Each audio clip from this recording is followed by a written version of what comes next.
Welcome back to Cults, Crimes, and Spirits. I'm Nina, And I'm Andrea. and today we're time traveling, so buckle up.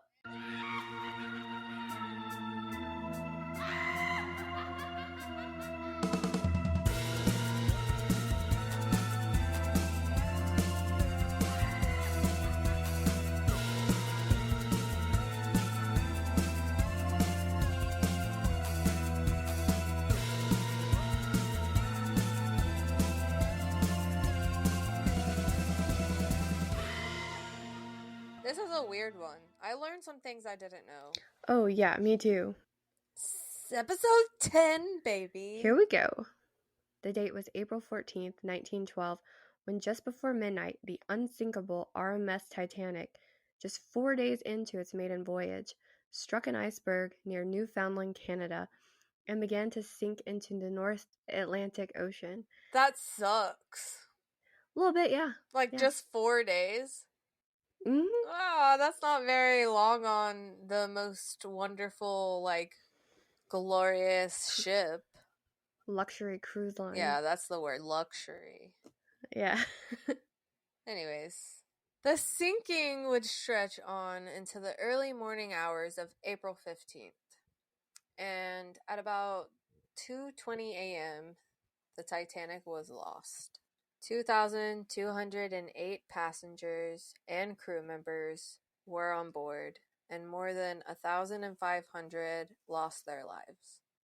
Have you ever wondered what happened to the dead?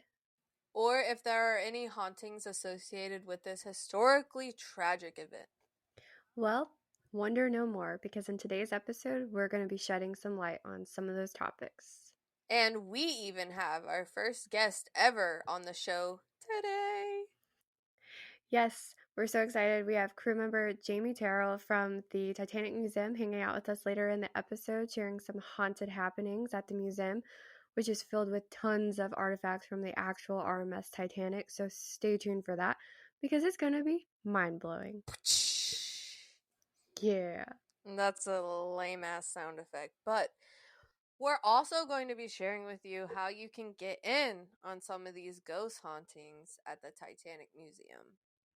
It's very exciting, especially if you're like paranormal nuts like us. Yeah, we're a pair of nuts. We're two nuts that love paranormal nuts. We're the furthest thing from normal. Oh, really, we are. Oh my god. Okay, so what are some of your early memories of the Titanic? Having to use 2 VHS tapes to watch the whole movie. It's a good one. It used to bug me. Oh yeah, it's like you get halfway through, like about where the ship's about ready to sink. They just hit the iceberg. I and know, and you're like, oh shit, I gotta go get the other one. Hopefully it's rewound. Yeah. Hopefully I didn't already watch it. Oh gosh, I forgot about rewinding tapes. Dude. It's like so long ago. It feels like another lifetime. Our age is showing. It really is. That's one memory, and then I catch myself still saying this sometimes, where, Jack and Rose are on the Titanic, and it's going pretty fast, it seems. And, I think Jack's like, I'm king of the world! Yeah. Yeah. So you just say that sometimes randomly? Sometimes. And I always think about how cold that water was, because I was in Panama City and I got to feel the temperature of the water. Like, you get to stick your hand in it. And I was like, holy shit. Yeah, we did that at the Titanic Museum in Pigeon Forge, and it was freezing. I lasted about 30-40 seconds, and I wimped out. Yeah. I shared my memories. What are yours? Well, watching the film, obviously, as a kid, I know my parents made me look away at certain parts of the film, but I remember watching the it. Car scene. Oh yeah, and him drawing Rose. Besides watching the movie, I remember one of my favorite books as a child was called Tonight on the Titanic by Mary Pope Osborne. What? That was one of And your favorite books? yes, I don't know how old I was when I read it. I was pretty young, and it I was fascinated by it because I loved the Magic Treehouse books, but that one was like my favorite of the series. And I've never even heard of it this book before. I know. That's why I'm I like, used to this get was it your at favorite book? Like, I've never even, like, it wasn't ever on yeah, a reading list or a book fair. Like, I don't. no, I think it was at the Scholastic Book Fair at school. Like that's where I would get some of the books, I think. And then I would also check them out at the library. But I had this book. I owned it. I bought it somewhere. 'Cause I had my own copy of it because I read it multiple times. I Um, bet you wore them pages out. I did, and I just remember being so fascinated by the Why? Titanic, and like, I don't know. I think Have you ever been on a ship? no, I haven't been on a cruise ship. Me either. I think Do I you would. want to? No, well, I do, but I think I would be the person that gets sick because I get. Motion sickness. Yeah, yeah, yeah. Yeah, I thought about that too. And plus, I'm scared of just yeah, like I'm being scared. out in the middle of like deep ass ocean. I'm mainly scared because of the Titanic sinking. Exactly. And I'm also terrified of like cruise ships because of the Titanic and all of that. But also, you ever seen that movie Poseidon? No, I'm getting Percy Jackson confused with that. No, this was like I'm pretty sure it was in film Poseidon, and like there was this huge like wave or whatever. They're like in the ocean, and there's like this storm going on. This huge wave like knocks the boat and turns it upside down. Oh my god, yeah, yeah, yeah, yeah, yeah, yeah. Anxiety overload. Yeah.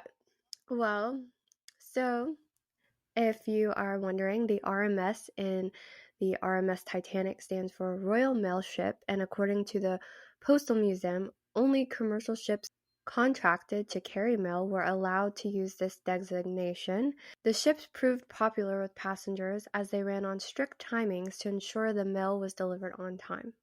Well, that's weird. I had no idea that there was mail on that ship. Yeah, a lot of it, and it was lost forever. The Titanic was commissioned by the White Star Line. Construction on this massive ship began on March 31st, 1909 at the Harland and Wolff shipyard in Belfast, Ireland. Construction would last nearly 3 years and cost $7.5 million.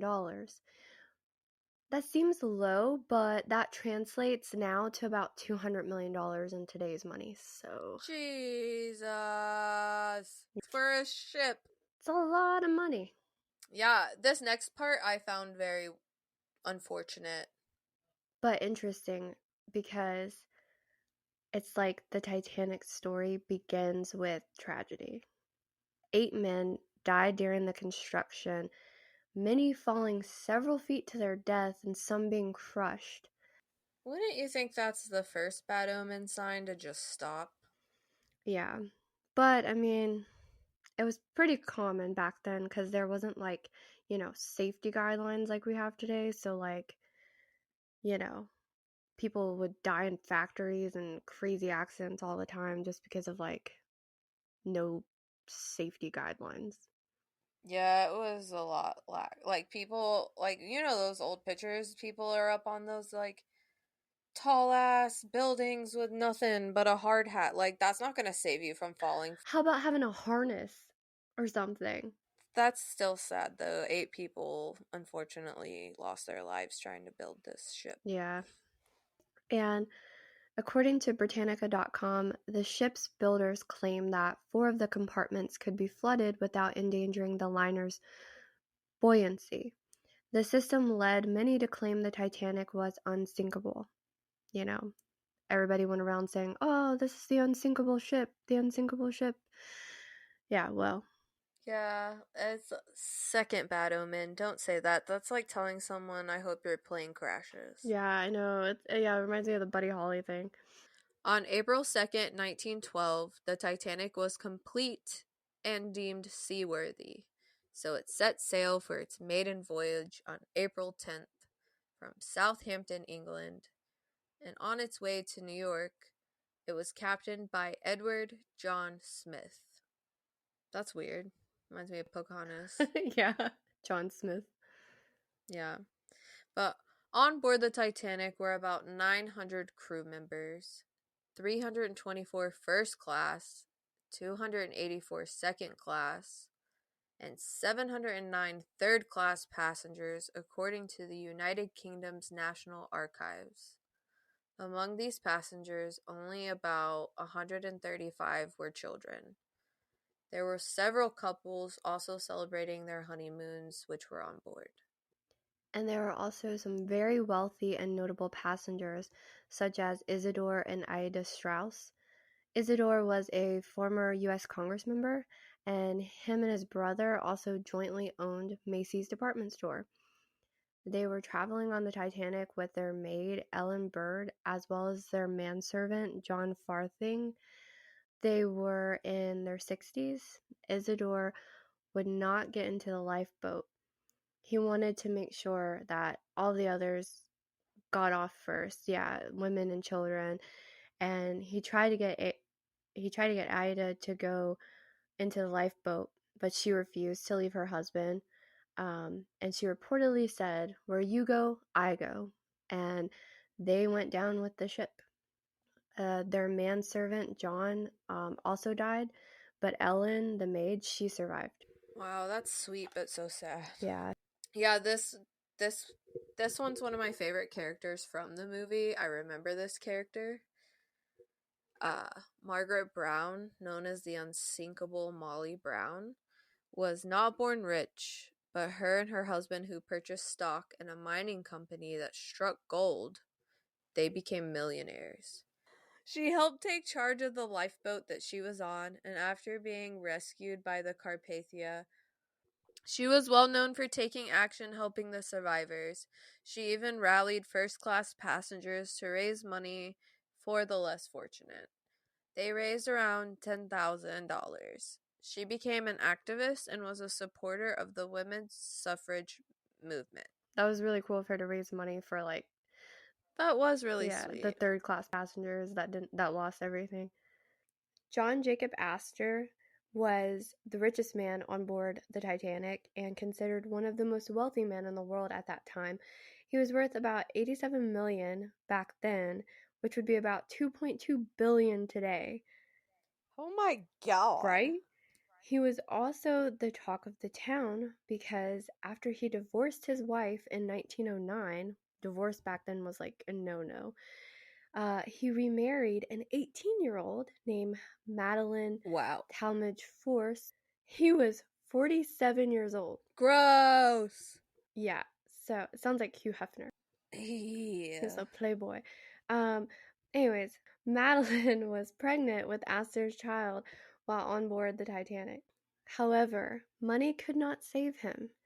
He perished when the ship went down, and when his body was recovered, he actually had about like $2,000 on him. Wow. Not a lot of first class passengers died, so the fact that like the richest guy on board the It's pretty Titanic, wild. yeah, it really is. So, in Titanic's final hours on the water, Captain Smith canceled a scheduled lifeboat drill. He also changed the Titanic's course to head more south after receiving iceberg warnings throughout the day, but he did not lower the speed of the ship. Jack Phillips, who was working on board the Titanic as a wireless operator, was responsible for handling passengers' messages. He received some warning from other nearby ships about icebergs in the area, but he was so overwhelmed with passenger messages that he didn't relay all of the iceberg warnings to the Titanic's bridge.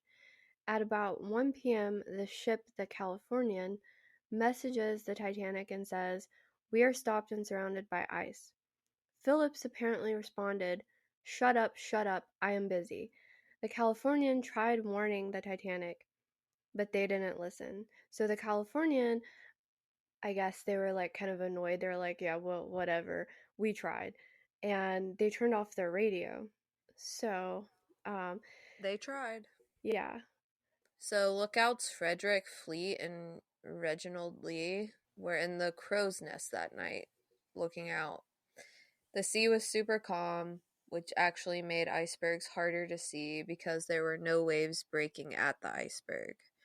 Also, making things more difficult was the fact that the crow's nest binoculars were missing. Yeah, apparently the binoculars were stored in a locker located in the crow's nest, but the key wasn't even on board the ship because a man by the name of David Blah, I don't know if I'm saying that right, Blah. Blah, who, who was supposed to be on the Titanic, was reassigned to another ship at the last minute and forgot to hand off the key to the locker. They just didn't have the key, so they didn't have the binoculars, so that made the icebergs even harder to see. And the key to that said locker reappeared in 2010 and sold at an auction for $130,000. Damn, for a key? Yeah, That's crazy. That's a there's lot of money. there's just like so many things that, like, if the Californian hadn't turned off the radio, maybe if they had their binoculars, like things like Yeah, little things like it that was that doomed. maybe could have saved I feel them, like the but Titanic was cursed. yeah. Everything went wrong. Frederick Fleet saw the iceberg right ahead, and as soon as he did, he alerted the bridge. But they were too close. And about around 11:40 p.m., the Titanic struck the iceberg.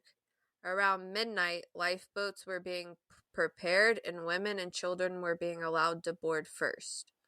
But the Titanic only had 20 lifeboats with capacity for about 1,176 people.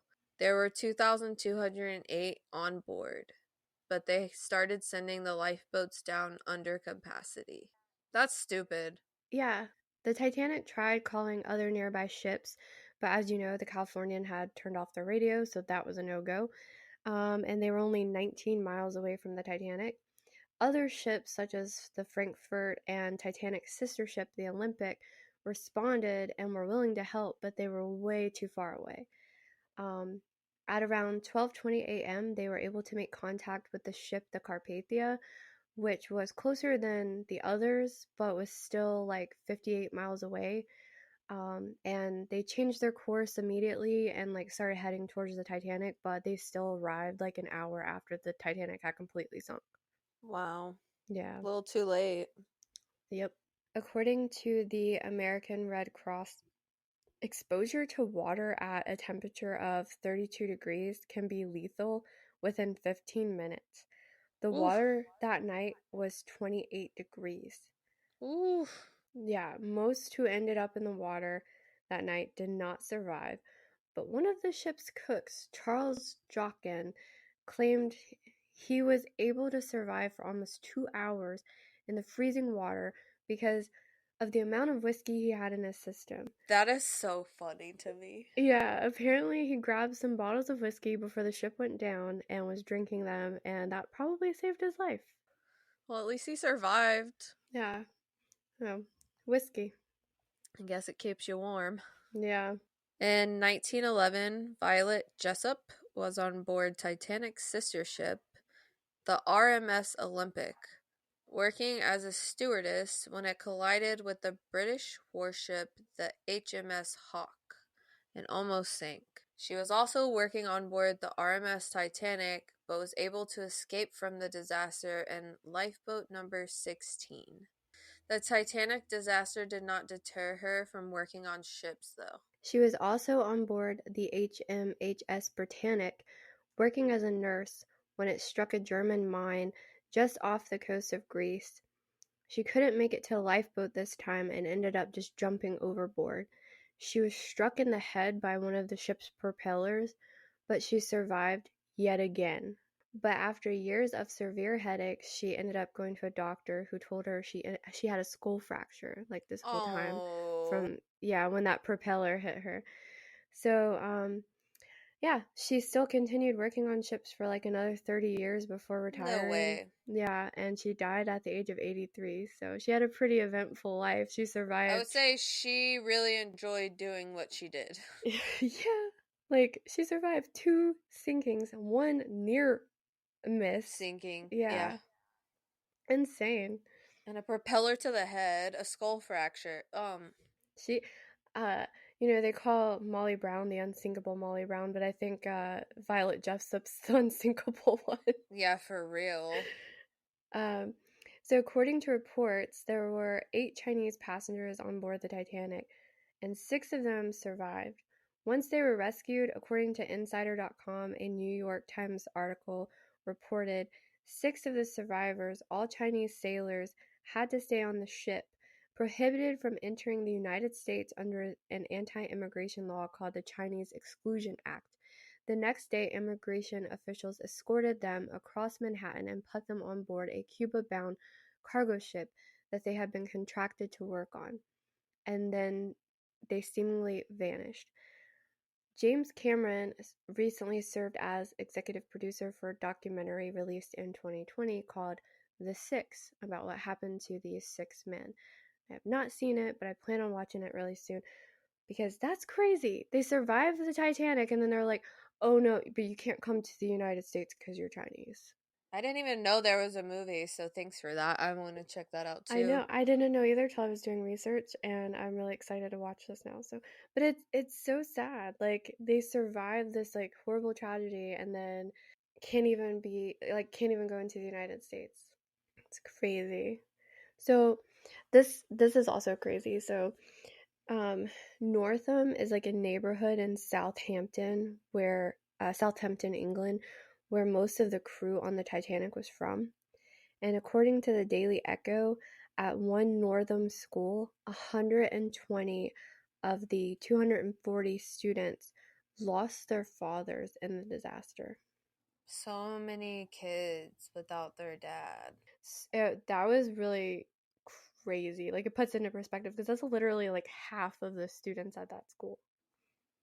Over 700 survivors of the Titanic were picked up by the Carpathia. But what happened to the bodies of those who were not so lucky? Well, the sad part is many of them were never seen again. A few days after the Titanic sank, the White Star Line contracted a ship called the CS Mackie Bennett, which was a cable laying ship owned by the Atlantic Cable Company, and 3 other Canadian ships, the CS Menea, the CGS Montmagny, and the SS Algerine, to assist in recovering the bodies. So the CS Mackie Bennett was equipped with 100 coffins, 100 tons of ice, and embalming supplies. They even had iron bars because they were used to weigh down the bodies that were too decomposed and beyond identification, and they would just send them back into the ocean. Ugh. Yeah. The Mackie Bennett recovered most of the bodies that were found. They started recovering bodies on April 20th, which is like 5 days after the sinking. So these bodies are just floating in the water for 5 days before they even start. Yeah. So they found just over 300 bodies. 116 of those bodies they sent back into the water. Wow. Yeah. So get this, first class passengers even got treated better in death. Why? How? So if they were able to identify the body of a first class passenger, they were embalmed and placed in a coffin. Second and third class passengers were embalmed and then wrapped in some sort of like cloth canvas thing. Wow, just a Yeah, canvas? and crew members were apparently just kept on ice. Like, yeah. Ugh. So the Mackie Bennett ended up bringing back a total of 190 bodies to Halifax, Nova Scotia. Among those 190 bodies was John Jacob Astor's. His family apparently had offered a reward for his body, and the crew got $100,000 that they split amongst themselves for finding his body. Wow. That's not a little piece of change. The CS Minea recovered about 17 additional bodies. The CGS Montmagny recovered 4. The SS Algerine recovered only 1. The recovery effort stretched into the early part of June, nearly 2 months after the initial disaster had happened. It was a long time that they were out there like looking for bodies. I Yeah. can't imagine like the ones that were found like later on. Late. Yeah. Oh. I'm surprised they brought any of them back at that point. Me too. Upon arriving back in Halifax, the bodies of the Titanic's dead were greeted with the sounds of church bells and crowds of curious onlookers. The bodies were taken to the Mayflower Curling Club, which was an ice rink that was prepared to serve as a makeshift mortuary for all the bodies. And Snow's funeral home like handled everything. Police officers and the military kept photographers away from taking photos of the bodies as reporters showed up to cover the story because it's like a huge national like disaster. Yeah. Like, And everybody was like flocking to Halifax to try to take pictures and cover it cuz like us weirdos, the world had this like morbid curiosity with it, the sinking of the yeah, Titanic. like what happened? It's the unsinkable ship. Mhm. What do you mean it sank? Yeah. So the Mackie Bennett actually found a baby boy floating in the water on like the first day um, that they were out there recovering bodies. And he was unable to be identified at that time. And so he was buried at the Fairview Lawn Cemetery in Halifax. And there was a headstone placed above his grave that was paid for by the ship's crew. And it read, Oh.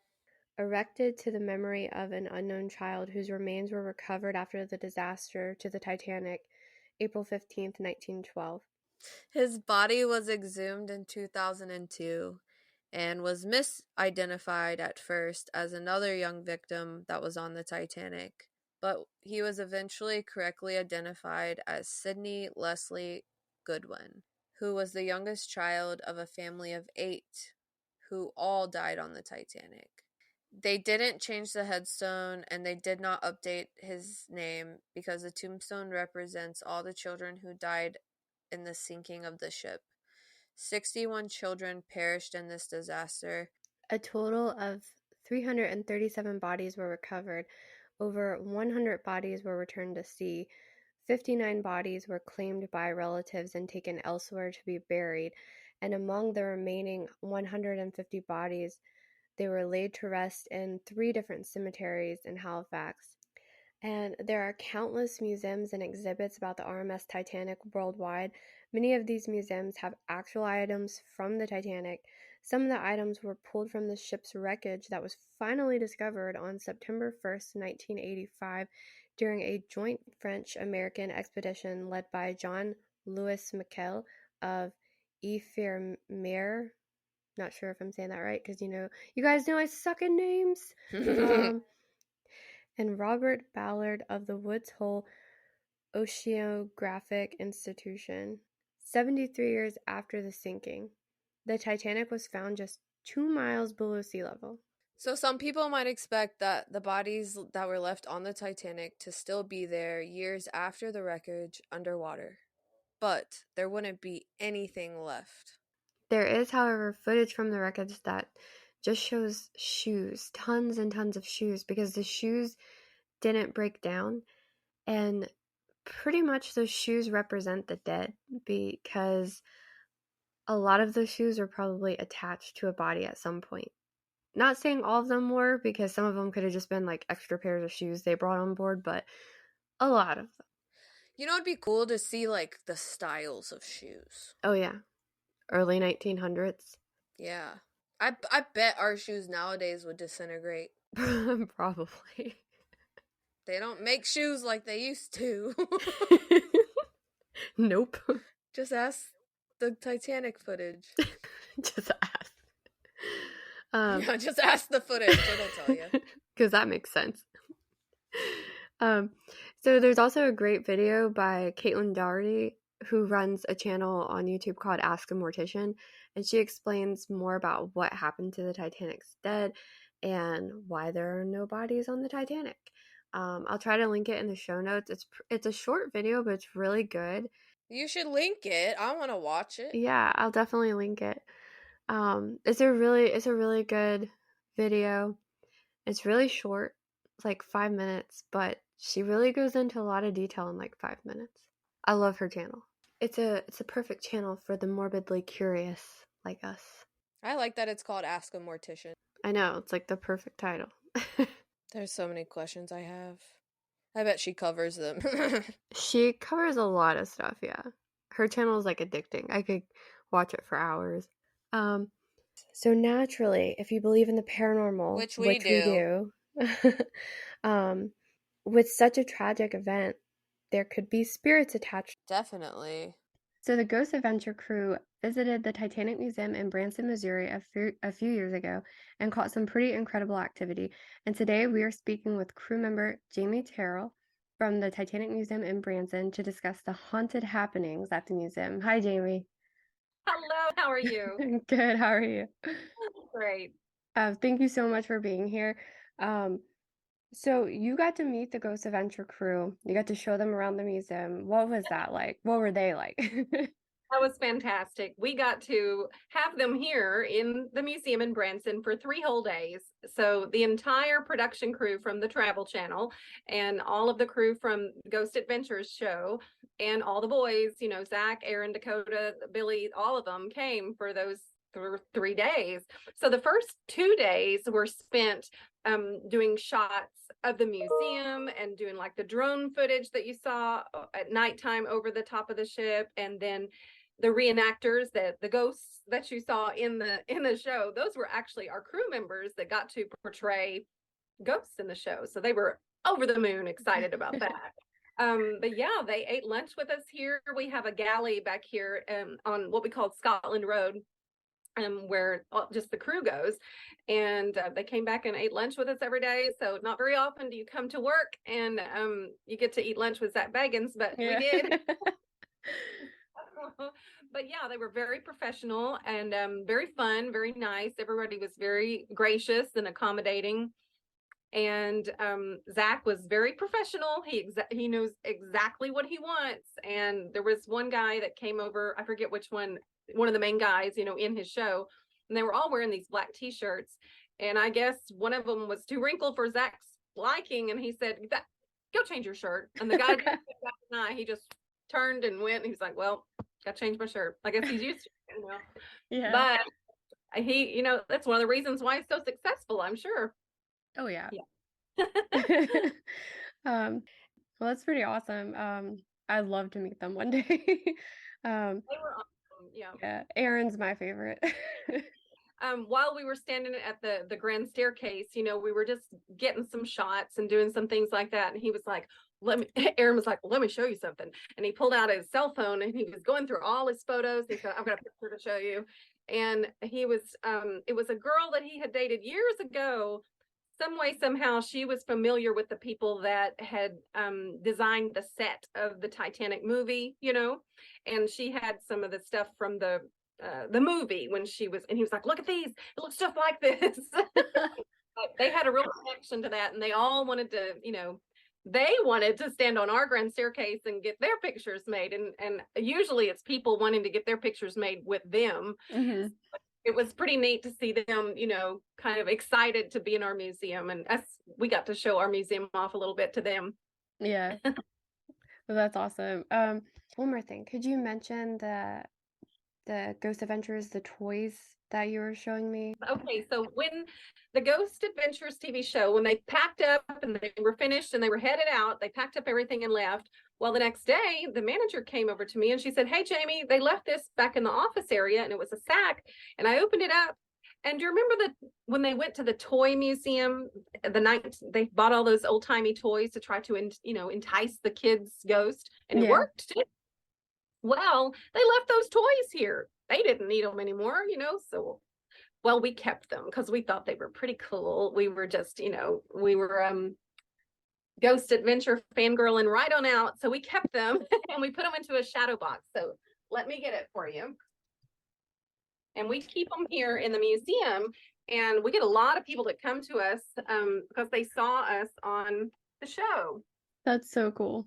And we put it in this shadow box. So here are the toys, and then the background we've got pictures of the Ghost Adventures, and then I don't know if you can see it at the bottom, but that's them standing on our grand staircase. Yeah, But if you come to the museum, we keep it in our gift shop. So when you exit through the gift shop, and just find any crew member and just walk up to them and say, "I want to see the toys," and they'll come get these and bring them out, and you can take pictures of them or take a look see and see what's in there. that's really cool. Kind of our own little shrine to our time on Ghosted. And you know what? We have that second location in Pigeon Forge. So I always tell people, never say never. There could possibly be a part two. Because Yes. I think he should go and investigate that one just as much as he did this one. But Yeah, that's my just to see if they have different activity. Yeah. absolutely. Yeah. Yeah. So, you know, you mentioned in the episode several different hauntings in the museum. And have you experienced like do you all still experience activity like on a daily basis? We sure do all the time. So, at the museum, you just never know what's going to happen. But the most activity we get is going to be when it's quiet in the museum. Early in the morning when we first open, or late toward the night when we're closing, when there's hardly anybody here. So on a busy day, we get guests that have seen ghost adventures, and they come to the museum and they're like, we're ready to see a ghost. Well, that's not how the paranormal world operates, as we all know. But I've worked here for 16 years, and the museum's been open for 17 years. So I've been here almost the entire time. And I have experienced personally, real things. Like, we have these costumes that we wear, which are exactly like the lady workers would have worn on the ship. And we have these big bows, ribbons on the back of our dress. And there have been so many times that I have felt a tug on that bow, and there's nobody around. It's early in the morning or late at night when we're closing. You definitely know when you've been touched. Let's just say we call them happenings around here, is what we refer to them as. So yeah, I've had my name said, but it's more than a whisper. I don't know how to explain it. It's almost like if you were to say a word and you swallowed the word as you said it. I don't know how else to explain it. Hmm. But you definitely know that it's to you. It's your Yeah. name. Is it, and it happens more often for it to just be a coincidence. All right. So that has happened to several of it's more of the hearing our name is usually with the lady workers. And it's just very faint, but when you hear it. We still, just like in the show, we still smell the cigar smoke. That has been a constant since we opened. It's not all the time. It may be months and you don't smell it. And then you'll just be minding your business, standing at the staircase, waiting on the next guest to come around the corner, and out of nowhere, you smell. And of course, there's nobody smoking in the museum at all. But we still run to look just to make sure, but there never is. And of course, the most common place for guests to smell it is still in the elevator. And they really did have a smoking room on the Titanic. The entire room was dedicated to just that, having their brandies and smoking their cigars and all of that. And you know what? We're having some sound difficulties earlier, you and I. And Yeah. remember, I told you that anytime we get ready to talk about paranormal things or do anything with the paranormal investigators or anything like that here at the museum, our electrical systems go bonkers. They go bananas. It's like they know. It really is. We host weddings here at our museum, like actual weddings. The officers, a couple of them are actual ordained ministers, and they can legally marry you on our grand staircase. So we have quite a few weddings here. And it takes a lot of, getting ready. We've got to put the table up. There's a candelabra, and the candles are, they're like batteries. You screw them on and then they flicker. It's like the flickering candelabras. But there's like six candles. We have to set that up, put the flowers up, get everything arranged for the wedding, right? Well, every time there's a wedding and we start setting it up, it's like the ghosts are messing with us, because that candelabra is their favorite thing to play with. The whole time we're setting up, there will be one candle that will go out, and we'll have to keep going over and tighten it back down, and it'll flicker back again. And we'll go along and do something else. We'll come back through there. It'll be off again.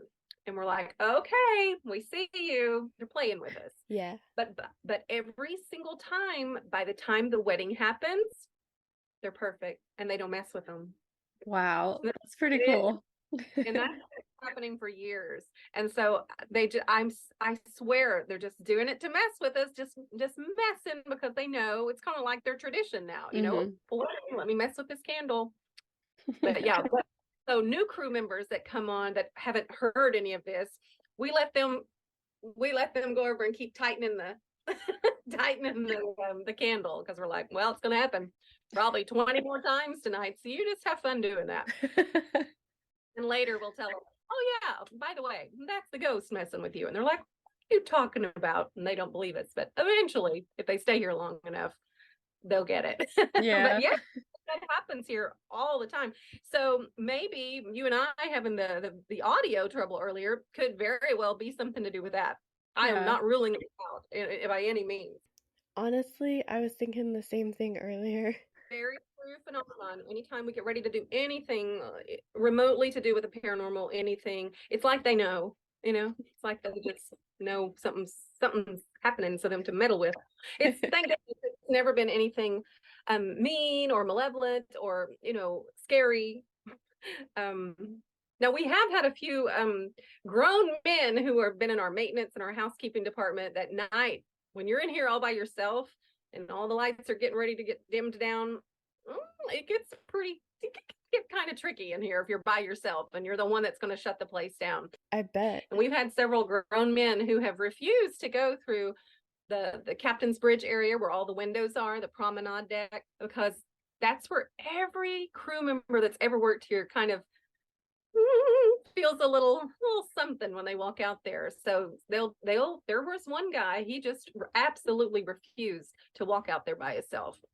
We're like, well, somebody's got to sweep that floor. He's like, well, get somebody else to do it. So you also mentioned a lot of activity seems to center around a certain life jacket. Could you talk about that? That life jacket that I was talking about in the show, that one, anytime we would move that thing, it didn't matter where, there would always be something happen in this museum. So we were going to move it out to storage one time. And as you enter the museum, there's a huge big iceberg. It's real ice, and we have people touch it for good luck. It's our tradition here at the Titanic. And so it's right at the beginning. And we were getting ready to take that artifact was going out. It was headed out the doors. And as it went out the doors, and this is a big museum. I mean, 2 stories. It takes 2 hours for people to go through it. You know, it's a lot. All the electricity in the whole building went out just like that. And as soon as electricity went out, that iceberg, it cracked all the way across, just like that. You could hear it. Wow. And we ran over, and sure enough, it was a huge big crack on that. We had to evacuate the building. We couldn't get the lights, nothing to come back on. Had to send everybody home. And this is about 3:00 in the afternoon. We're open to like 9 p.m. normally. So we had electricians come in, see what the problem was. They couldn't find anything. There were no transformers down out in the neighborhood. Nobody had a wreck or hit a light pole, nothing. Now, the next day, ta-da, like nothing ever happened. Everything was back up. So everything just came back on by itself? Yes. And we were just mystified, you know, and then somebody remembered. They were like, oh, yesterday, remember we took the life jacket out. And we said, well, that's it. And of course, it's a divided house because some are believers here and some aren't. And the ones that were like, 100% that's what it was. And the other ones were like, no, there has to be a reason. We were just like, okay, we've been here a while. We know what's up. And you mess with John Jacob Astor's wife's life jacket, he starts getting rowdy around here. So, you know. Oh, yeah. Yeah. Days at work, sometimes you never know what's going to happen around here. Yeah. So you all have 2 locations, the Titanic Museum in Branson and in Pigeon Forge, Tennessee. And you all host ghost hunts. So normal everyday people can go in and ghost hunt in the museum. We do. We have two locations. This one in Branson, Missouri is our what we call the mothership because it started first. And then 3 years later, we opened our second museum in Pigeon Forge, Gatlinburg, Tennessee. And each museum has over 400 real Titanic artifacts that are valued at over $4 million. And every year we take things out, bring new things in. So there's always something different to see.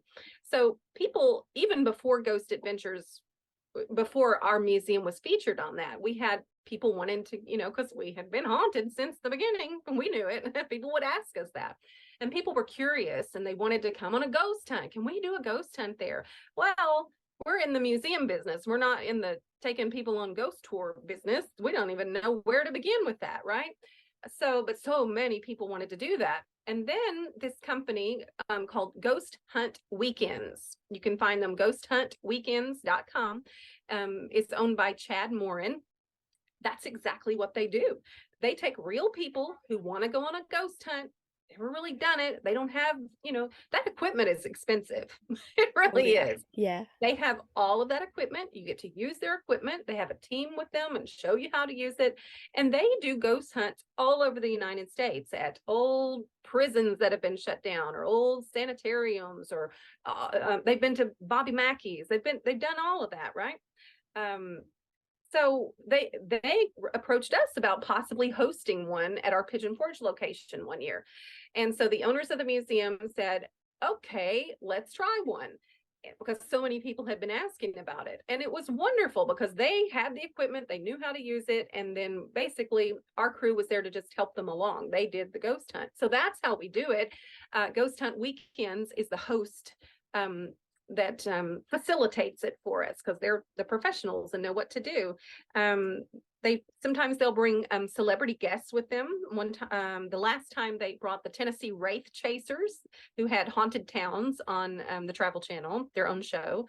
And then one time we had psychic medium Chip Coffey. He's been on several paranormal shows, and he actually did a seance here in our museum.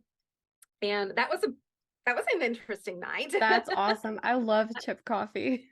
Me too. He's the best. So he's been at both of our museums several times for ghost hunts as a celebrity guest.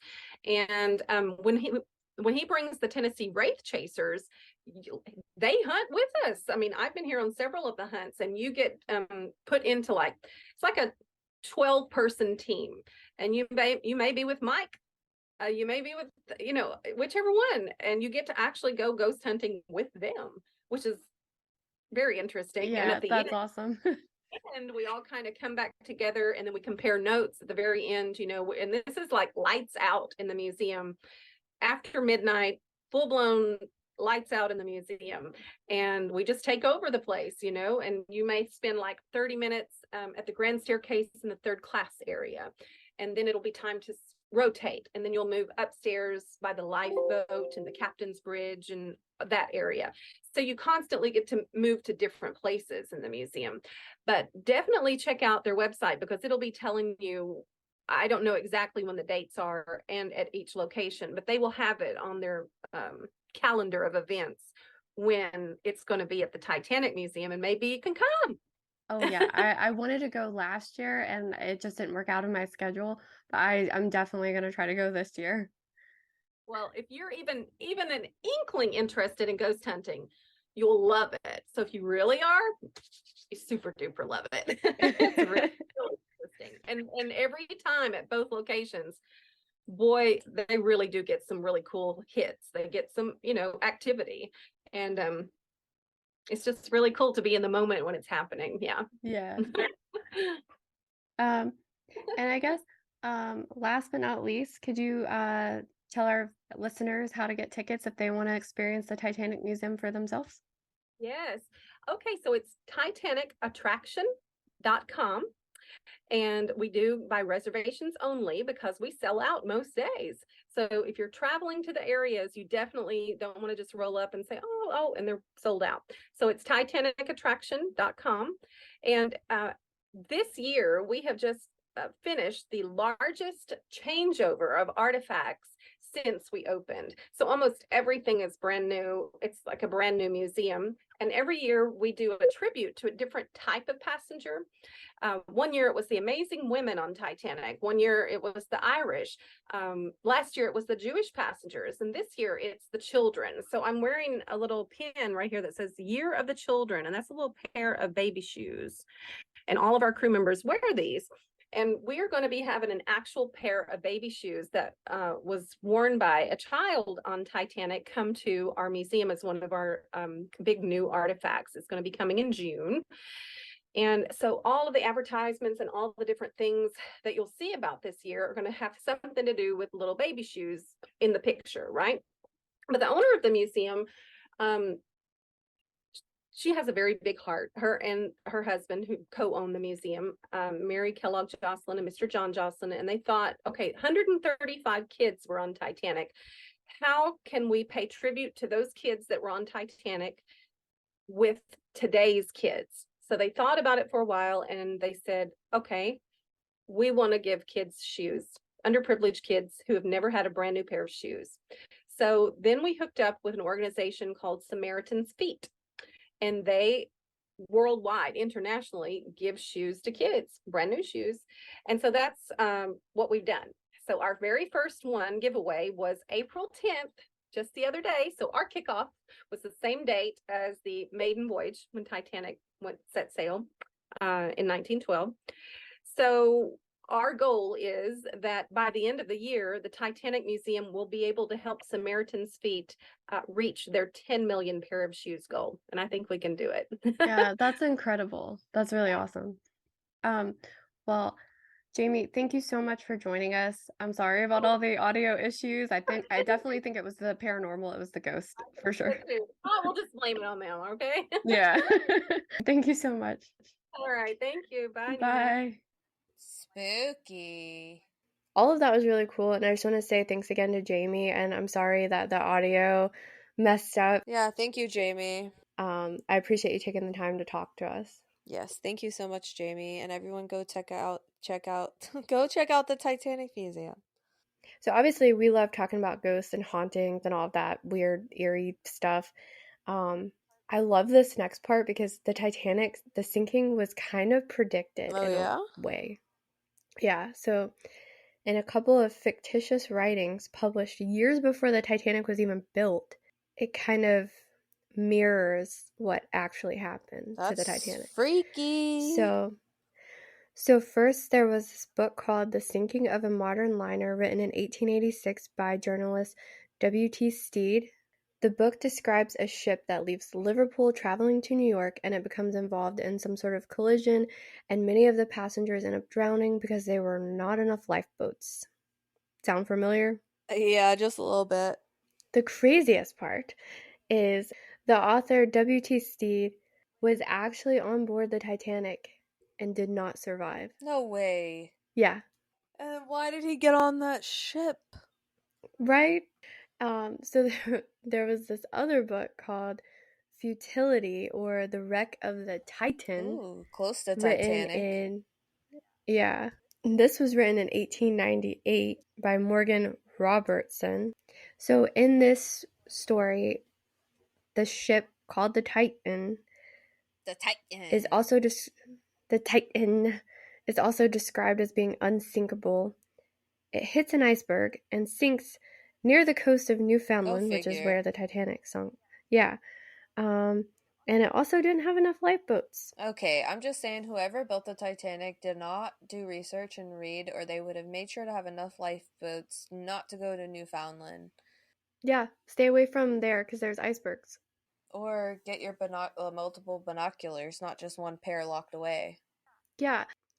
And there was another story that was published in, it was like a short story though, and it was published in some magazines in 1912, just as the Titanic was setting sail, and it described a ship called the Admiral that also hits an iceberg at 22.5 knots and sinks, which was the same exact speed that the Titanic was going when it struck the iceberg. That's crazy. The universe is so connected.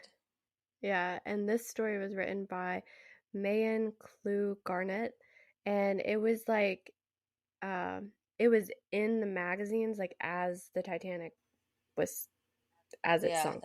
that's weird. And it was going the exact speed. Yeah, the exact speed. Crazy.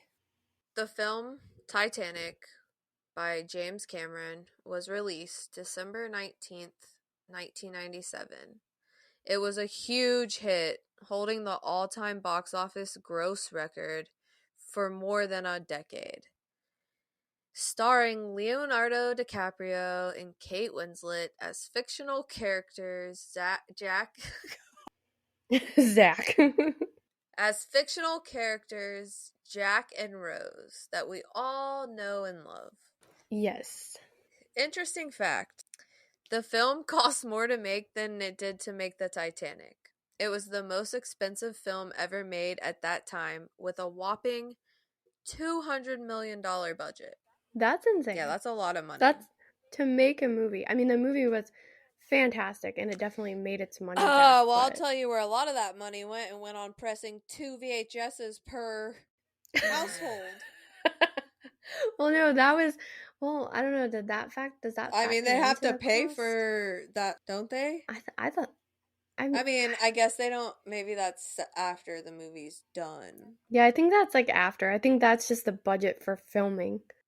Well, it was a pretty well done movie for that time period. It really was. Because they're on like the ocean, they're in the ocean, they're underwater. It's crazy. They're flashing back. It's yeah.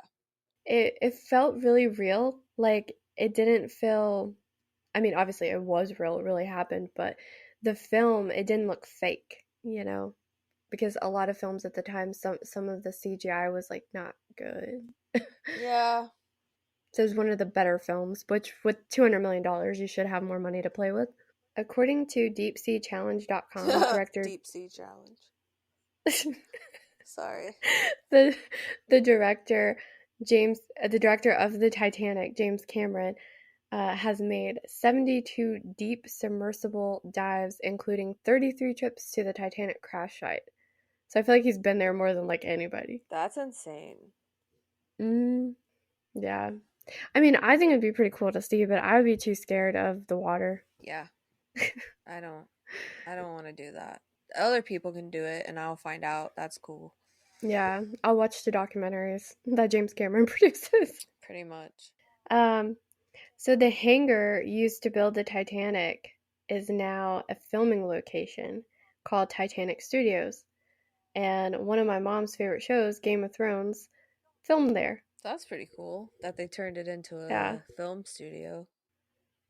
Yeah, did you know that there was like the 4 stacks on there, but only 3 were functional. The 4th one was just for aesthetic. Yeah, I saw that. I guess they wanted to be like different. Yeah. Maybe like a lot of ships had 3 at the time, so they were like, "Oh, let's just throw that in there." Yeah, it does nothing but just throw it on there. It just adds weight to the ship, but throw it on. So obviously, I could go on and on about the Titanic because Me too. I'm a Titaniac. You're a Titaniac. Yeah. Maniac, Titaniac. When I spoke with Jamie, she said that Titanic fanatics like us were called Titaniacs. That's awesome. I like it. I love it, yeah. So that's our episode on the Titanic. I honestly could do a part 2 on this because there's just more to talk about, but yeah, the Titanic is weird. It's a lot of weirdness around this, but it's cool. I'm going to go back and rewatch that Ghost Adventures episode. You should. Jamie's on there. It's been a while. Yeah, I'm going to go rewatch it. Yeah, she's like the first person they talk to when they get there. Okay, I'll look for her. Yeah, she was really sweet. Thanks again. Shout out to Jamie. Shout out to the Titanic Museum in Branson and Pigeon Forge. Yes, check them out. Look them up. Go visit. Yes, it's well worth it. And honestly, the tickets, I think we paid like less than $30. I think they're about $27, $30. I don't know. It's well worth it. Yeah, definitely worth it. Yeah. If you're a Titaniac like us. Yes. Keep kicking ass and make sure you do your lifeboat drills. Yeah, don't forget those. They're really important. You never know. Keep it spooky. We got a bomb episode coming up next week. Oh, you are good at teasers. Yes. Stay tuned. And keep it spooky.